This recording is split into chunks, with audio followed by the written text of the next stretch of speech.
Inflation adjusted return, ऐसा return जो महंगाई को एडजस्ट कर चुका हो।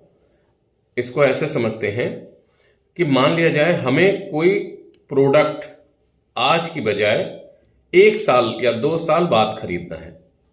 अब आज जो वो प्रोडक्ट हमें खरीदना है वो आज की डेट के हिसाब से 1 साल बाद 6% या 7% बढ़ जाता है।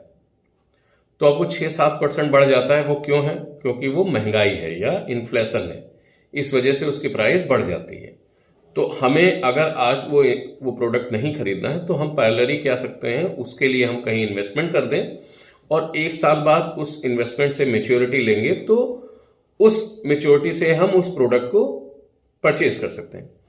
लेकिन हमें जो इन्वेस्ट करना चाहिए ये भी हमें देखना है कि जो 1 साल पहले का प्राइस था और उस पर जो इन्फ्लेशन का अफेक्ट आया, यानी वो 1 साल पहले से जब हमें 1 साल बाद लेना है तब उस पर 6 से 7% का जो इन्फ्लेशनरी इम्पैक्ट आया है, अगर हमने कहीं इन्वेस्ट किया है उससे वो 6-7-8% बढ़ के हमें मिल रहा है, यानी वो इन्फ्लेशन को एडजस्ट करते हुए मिल रहा है, तब तो वो हमारा इन्वेस्टमेंट सही है और यहाँ पे हमारी उस परचेजिंग पावर को कम नहीं होने देगा, यानी वो इन्फ्लेशन से एडजस्ट कर लेगा।